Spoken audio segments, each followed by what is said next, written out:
I'd like to introduce the co-founder of the Veterans Art Association, who's going to talk to you a little bit about experiences along with his friends that are with him here today, Michael Hawley.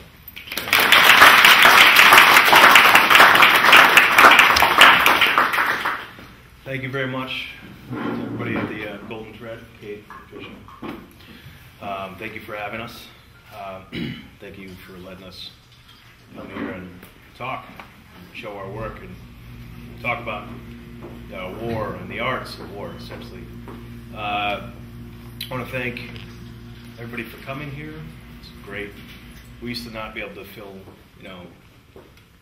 like a wall in a coffee shop with artists or even people. It was everybody that was friends and family of our group that would come to our shows, and I don't see any of my family here, so that's good. Or bad, depends on the way you look at it. But, now we have several dozen artists that are involved, and we're lucky today to have pretty much the entire founding group of veterans. Pablo Ravizzoli, Aaron Jones, Brian, Barkman, Virginia, who has been with us since the beginning. She is our director of the foundation, and also grant writer and co-founder, I would say. Adam, who's our press guy and our, one of our volunteers, and Rachel, who's our art therapist. So I think I've got all the thanks out of the way, and I'm happy to be here. But are there any veterans in the audience? I know you are.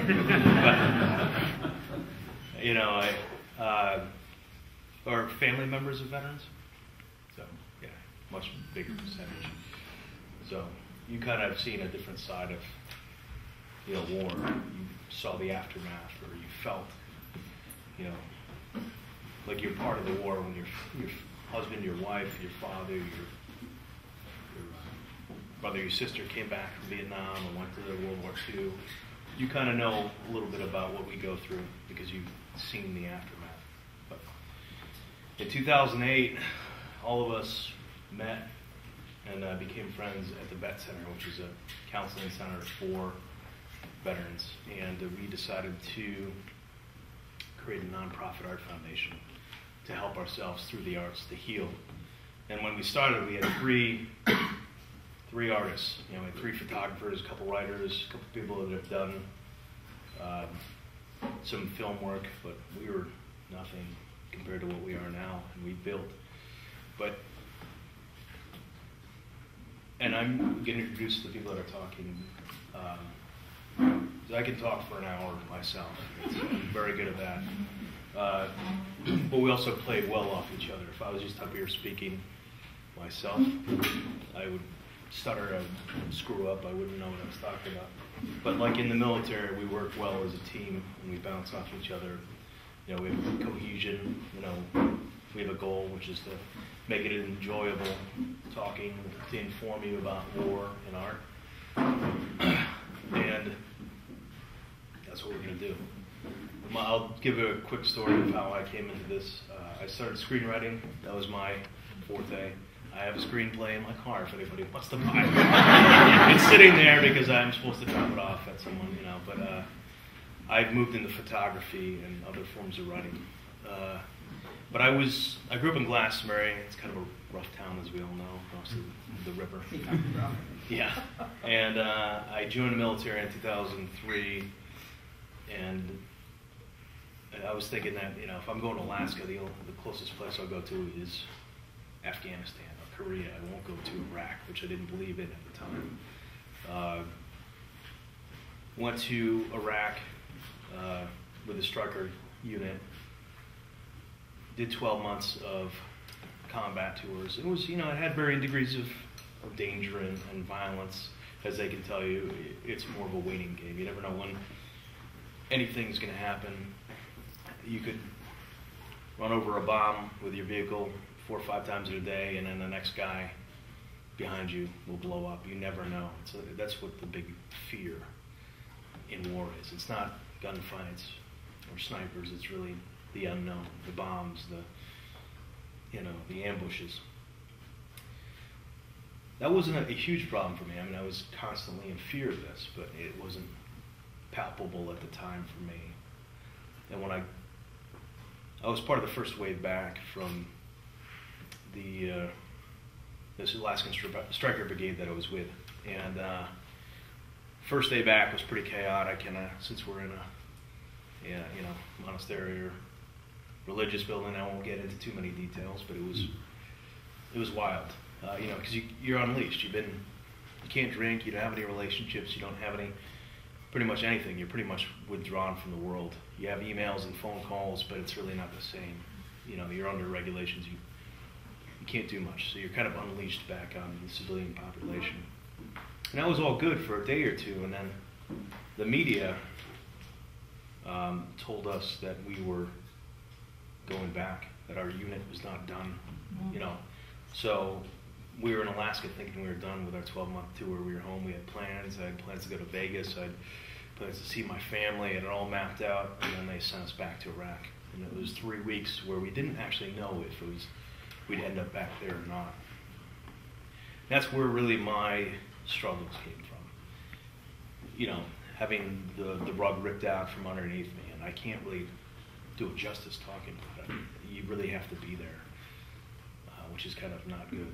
I don't wish it upon any of you. But the way I dealt with it was writing and a little bit of photography. The first piece I ever really took was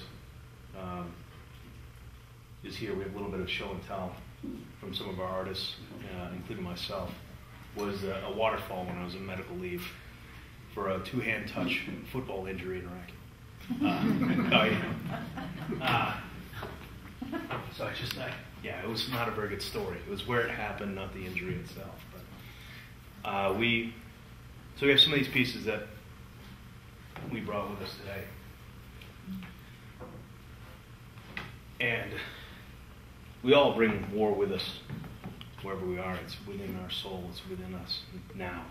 It'll never leave. That's how you work through it and how you live. There's a term, post-traumatic stress disorder. There's also a term, post-traumatic growth, that kind of someone mentioned to me, and it's pretty much a good thing to latch onto. You have to find a meaning and a passion in life to move forward. Otherwise, you'll be stagnant. And what we've done with the Art Foundation is given people an outlet to use art, and you'll see some of our art on the walls here today. And we use some art therapy, but right now it's a question of funds and a place that we don't have an ability to do it. But on that note, I'd like to introduce Ron Whitehead, who's kind of a newcomer to us. He'll talk for a bit, and then we'll bring in Brian Barkman or whoever else wants to talk, because the whole crew that we started with all got our beginnings in public speaking, and usually we're sitting on a panel talking to all of you. We train cops, we train health care officials, so we're all very good at this, but it's usually in a team. But Ron Whitehead is a teacher from New York, an art teacher, a wrestling coach, and a first Gulf War veteran, and he's here to talk about his work and what art has meant to him. So much. I grew up in Maryland, and I wasn't college material, so I joined the Army. And I happened to just join U.S. Army Infantry. So I'm stationed in Germany, Bamberg, Germany. First Gulf War hits. My unit goes for 8 months, and that's where I saw combat. My biggest struggles was when I got back. It's really hard to connect with others, but God touched me. I'm so blessed, because when I got home, I knew that I didn't want to hang around town where I was from, and all my other friends that were successful were away at college. So I was like, I want to go to college too. So I met a wrestling coach, and I always wanted to wrestle. So I was in the Army for 4 years, went to community college for a year, so now I'm getting older and older. So I applied to Messiah College in Pennsylvania. If you ever get a chance, it's a great school. Well, going there helped me out. Not only, the God healing me of what I saw and what I've done, and trying to come to grips with where I'm at, it made me focus on God and not myself. which was the biggest blessing. Because what happens, a lot of veterans come home and they start focusing on themselves. And also another thing I learned is I love this group, and I'm so blessed to be here because it allows me to help and look at other veterans. That's what helps me. You know, God helped me, so now he put it in my heart, so I like going out and helping other veterans. It's a big thing going into VA hospital. Thank the Lord, I'm not in a place where I have to go to the VA hospital. I go there because I choose to go, and I want to help other veterans. Because as I tell my high school students, the biggest thing I learned is life should be a win-win. Like, I should be getting something out of the situation. If I'm working with veterans, they should get something out of the situation. And I also incorporate my high school students. We do a lot of work with veterans there, too. So I'm all over the place with my art. I love being all over the place with my art. But I teach photography, so this is one of the pieces I did. And the great thing about being a high school teacher is when I do my own work, I share it with my students all the time. Like, while they're working, I'm working. So it's a great thing. You know, I get the lesson going, and then I'll do something. And while they're doing something. So the kids love seeing me. And this one I call facade because it's really hard. I've been blessed. I've been married for 17 years. Have 2 kids. My daughter Ann is 9 and my son is 4. His name's Sawyer. But what I can't come to grips is it really hurts me. Like, my daughter, when she was 4, she asked me if I killed anybody. I mean, I can't tell you. I have another piece. I didn't bring it today. I wasn't brave enough to share that with you. But she literally went in and she hurt me. That probably hurt me more than any situation I felt in combat. Have my own daughter ask me if I killed somebody, because it's something I don't want to answer. You know, because I've had to answer it, I had to talk to the Lord about it, had to talk to myself about it, but it's a lot different when you get to talk about it with your own children. I mean, it's very difficult. So another piece I brought, like I said, I love to paint. And I just so happened, I just started doing a lot of digital stuff. So I took one art class in high school, and when I got in the Army, I wasn't even interested in art at all. When I got out of the Army, when I went to that community college, the counselor said, you should start off like 2 classes, maybe 6 credits. So I took 5. I took like some 2 credit classes, and then a 3-credit art class. It was a 3D design, and my dad was a contractor. So I was building all these crazy sculptures and stuff like that. And an art professor said, Ron, can you be in an art show? After that, boom, that's when I became an art teacher. Because somebody came in and just said, you know, I could do it. So later on, hopefully there's questions and answers. But just for me as a veteran, what really hurts me the most is seeing other veterans hurt. It's very upsetting to me because I'm in a place, I'm successful. And when I go to the VA hospital, or whatever you want to call successful, I'm happy, I'm married, you know, there's a lot of ways to describe. You know, money's not success to me. Success is being able to live your life in a manner where you're happy. And I'm happy, I'm very happy. But it really bothers me a lot that when you see another veteran and they're not happy. And another thing I like is I can step across that line. I can go into a VA hospital and I can have those conversations with vets, Vietnam vets, who were all my leaders when I was in the Gulf War. That's why I love Vietnam. But I love being able to go to the VA and because I can talk to veterans because they allow me to talk to them. And then I can talk to them. And, you know, just the whole part. It's like, it's so chaotic. Like the other night, you know, my wife tries to talk to me, but I always tell this story, and this will be the last one. 1 minute, is that okay, Mike? You have one more? Oh, yeah. 1 more minute? Is that Keep cool? going. This is a crazy story, and this is how crazy. I'm at Home Depot. I have my VA card. I want to get a discount. And one of the girls in the register says, oh, you're not, because mine doesn't say like a certain, I have a VA card, but it doesn't say like service connected. So the guy, next whenever, he goes, come over here. So he goes, I'm going to give you a discount. He goes, so why? He goes, because I was in the military too. You know what? I gave him I went around the counter. We gave each other a big bro hug. But you know what's? It's funny. But I felt closer to him than I will ever feel to my wife through my military experience. I don't even know the guy. I've never even seen him again. He probably got fired or something. I've never seen him again. But I knew by looking in his eyes, he knew me and I knew him. It was like, yeah, we're good. And that made me feel really good. And that's why, you know, I'm like, you know, I should do stuff like that all the time. And it's great to be out there. But, like, when you're sitting there talking to your wife after 17 years, like, what are you really going to say? Well, I mean, you got to be careful what you're going to share with people, too. You know, I don't want people to think bad of me. You know, so there's a lot of different emotions. So, you know, thank you for letting me talk. You know, I can talk forever. I'm all over the place. That's why I'm an art teacher. But the biggest thing is just being here with other veterans. It's like, how cool is that? It's a very small, and it's a brother or sisterhood that, you know, we should do more for each other. That's the only thing I could say. We can't do enough for each other. You know, I think it's important. I think it's important for people that aren't veterans to do the same. I think it's important within the group, and, you know, good support. Like sorry, Mike, still talking. Like my wife's mom died of breast cancer. She had a really hard time with it. 2 years gone by, 3 years gone by. What really helped her to start healing, the same thing that helped me, is going out there and help, you know, survivors, other family members, you know, calling people to church. Somebody has breast cancer, delivering meals. It's all part of the process. You know, we all have our, like, things, and we can all tap into them. I call it a gift. We all have gifts, and, like, you know, art just happens to be something I'm okay at, and I like using it. So, but thank you for the Veterans Art Foundation, because they, like, support me a lot, and I really do appreciate that. I love your work.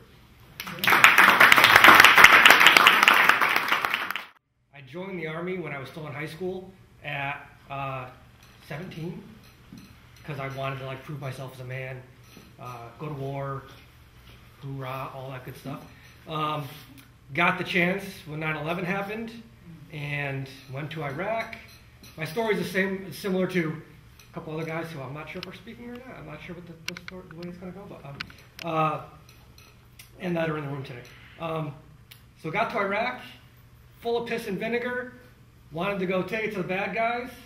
Our first day in country, we lost a guy, had one seriously wounded. While we were moving into our living area, they were killed and injured in our living area. So that sucked, and kind of made you give you the impression right off the bat that you're not safe anywhere. So us being still full of piss and vinegar, we're like, well, we're going to get the guys who killed our friends. And we went out totally unprepared. We didn't have enough maps or equipment, and we lost another guy. So that was, in essence, 3 guys in 3 days. You do the math, and there's 114 of us. Not going to make it. There's no way. Math just doesn't add up. So kind of gave up on life that day. You kind of figure, if you're going to die anyway, you might as well just go out in a blaze of glory. That was my opinion anyway. And I specifically kind of remember that day too, because the guy that died on the 3rd day was a friend of mine. And when I heard it was him, didn't really believe it at first, because the way our unit was organized, we were a mix of guys from Connecticut and guys from Arkansas. And the guys from Connecticut were more well-trained, because I was from them. So we were like, well, we're better trained, we're not going to die. They're just, because we've trained for this forever. And then one of us died, and you're like, well, maybe that whole training, preparedness thing isn't entirely the way this whole war thing works. But I remember I took a knee, I cried in a field, and my platoon leader came over, patted me on the back, and said, I know it sucks, but we got to go do our job. And we had to go clear the field from where we thought the guys were hiding that had just killed our friend. So you get up, you shut all the emotions down, and you go and you do your job. And it kind of remained that way for me for most of the rest of my trip. As I got closer to the end of the trip, I'm like, holy cow, I might actually make it home alive. That's pretty cool.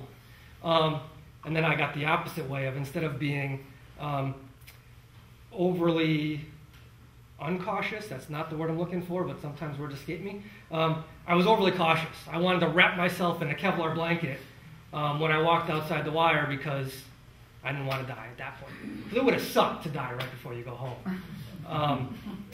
And I had a couple close calls, and they were kind of in the middle. And the closer I got to the end, I was more scared of dying than I was in the beginning. Anyway, so coming home for me was really, really, really hard.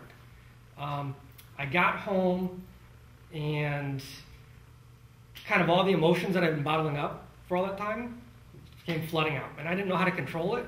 And I have an amazing mother, and I'm a mama's boy, and all she could do was say, what can I do to help? What can I do? What's wrong? What can I do? What can I do? And I was like, I don't want to talk to you. I don't want to talk to anybody. I'm done. And I was literally ready to get into my car and just drive away and be homeless because it was easier. I lived in a truck for most of a year. I could live in my car in the States. That's easy. Fortunately for me, I had a close friend who I had been trying to date for a long time, and she wouldn't date me. She had called me and said, why don't you come down for a drink, and we'll hang out. I did, and after the drink, she's like, well, why don't you just come over to my house, and we'll hang out. And I was like, yeah, all right. But I never left. She had a little apartment under her parents' house, and I spent the night and never left her house. Literally for a long time, I actually didn't leave the house. I couldn't. But her parents were really, really, really supportive. Didn't ask any questions. Dinner time happened, and her family's pretty old school Italian, and they ate dinner every day at 6 o'clock. And every day at 10 of 6, her mom went to the top of the stairs and said, Brian, there's dinner if you want it. And that was it. I go upstairs, eat dinner, watch a little TV with them, and go back downstairs. It's kind of like a mole person. Poke my head up to eat and then go back downstairs.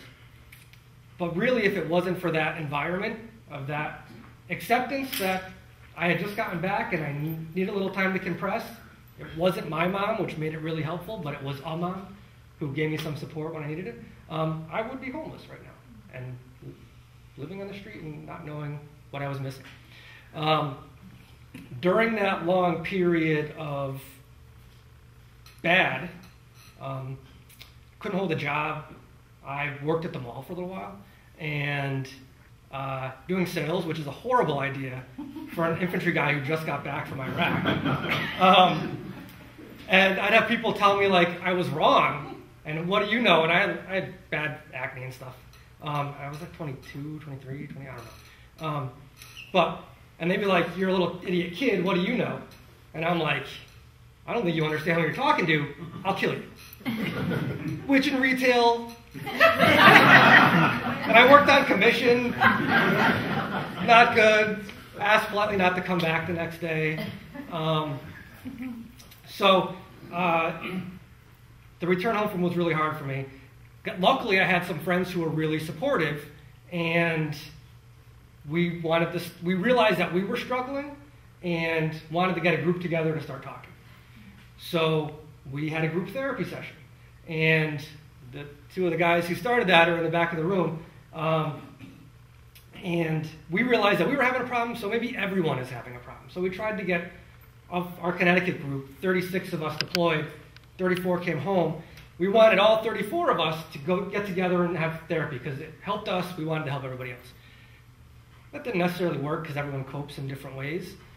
But out of that group therapy thing that we got started, met Mike, met a bunch of other veterans who were having the same kind of issues, so it made you feel not totally broken. You knew you weren't the same as you were before, but it was normal, which for me I needed, because I thought, as an infantry guy, you're trained. You don't have emotions. You bottle it all up, you suck it up, and you drive out. And if you have emotions, you're a pansy, you suck at life, and you don't deserve to do your job, to be promoted, whatever it is. You don't deserve anything. So being around people who were the same as me really helped. And then Mike, being a very artistic individual that he is, was like, well, I like art, you like art. I'm not a good artist, by the way. I suck at life when it comes to art, but I like to think I'm creative. But he's like, why don't we make a foundation or make a group to help veterans use art as a form of therapy? Well, that's a pretty good idea. So I don't know how he did it. He did it. He doesn't take any credit for it, but he did a great job. And for me, like I said, I like to think I'm creative, but putting my ideas on paper, like I love to paint, let's say this. But I can never do it because I can see something in my head. I got a great mental picture, and then I put it on canvas, and I'm like, well, that just sucks. But the process for me is what's therapeutic. we did a little mask making art therapy thing, like a little dry run. And like, my final product, I don't like it all. Everyone's real supportive, which is cool because I like to be told I'm great. Even if I don't think it, I like to hear it. But the process was what really, like, you could escape for a little while. And we were not thinking about maybe some of the bad stuff that was going on in life or the bad thoughts. We were just chatting away, talking about some really deep stuff. And it feels good to get lost in something creative. I lost my train of thought. That happens to me a little bit. One of the things that's really frustrating as a veteran that has a hard time coming home, I have a little mild traumatic brain injury, post-traumatic stress, which is odd because people say, oh, you look so well put together. Well, that's one of the things that the Army teaches you, or the military as a whole is. It doesn't matter what's going on in here. As long as this looks good, and I mean, come on, I look good. That's all that matters. So you learn to hide it really well. So my wife now, the woman who took me in, I later tricked into marrying me. But she would be the only person who saw the real me. Because I would be watching a movie and or this is a great example. I'd be driving on the road, run over a squirrel, and I'd be crying so hard I had to pull over because I couldn't see. And I'm like, it's a friggin' squirrel. Like, I went through combat, and I'm crying because of a squirrel. Like, on the grand scheme of things, that's nothing. But it would just come out in really random ways when you weren't expecting it, when you couldn't, your shields weren't up. And I like to think when I go outside, my shields are up.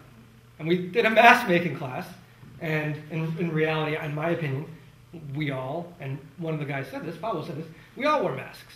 And Rachel said it too. We all wear different masks for different people. We have different personalities for different people. And so it's really hard being a guy who looks well kept to be broken on the inside and being afraid to share that.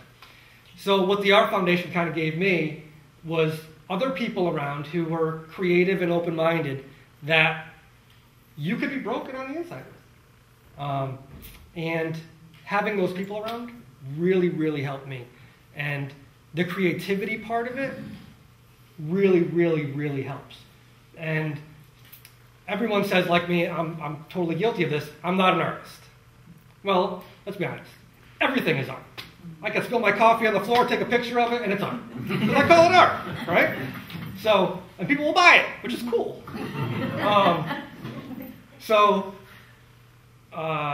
It's nice to be able to give people something where at the end of the day, you can leave, and even if you don't like your final product, you feel accomplished that you created something. And I don't know how to segue out of this at all, what I'm saying. So I just want to say thank you guys for coming and listening. And one of the big problems that we face as veterans, and this will be my final thought, is there's a stigma around struggling to come home. Even everyone says, you're a veteran, you saw some bad stuff, and we totally understand, we want to help you. Which is cool. It's cool to say. But then when somebody says, or if I say, I have post-traumatic stress, people's look in their eyes changes. And they're like, well, this dude's a psycho. Because of what we hear on the news. And it's just important to note that post-traumatic stress, I hate the word disorder, so I leave it off, is a natural reaction to unnatural events. I mean, events that civilized people shouldn't be put through. So just because I have post-traumatic stress and I look well kept up, I'm not going to flip on someone and go nuts and do terrible things.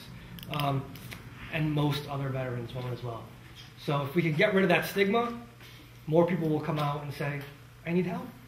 And that's what we need, because I don't know what Mike said earlier, but something like 22 veterans a day commit suicide. And that's a lot of people a day when you think that we're less than 0.5% of the population. So thank you very much for coming.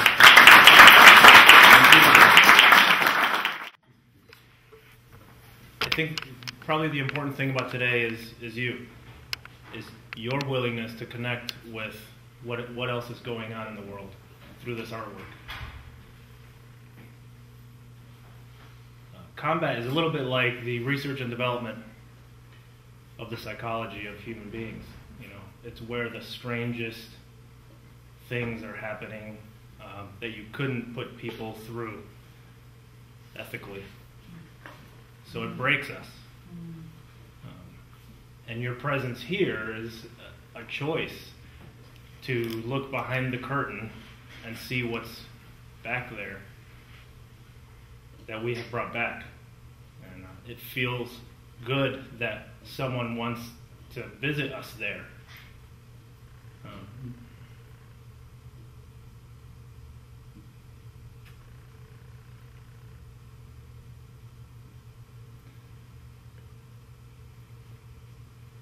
What you may see on the wall or what you may hear in conversation, it's not always going to be well rehearsed, and it's not always going to be,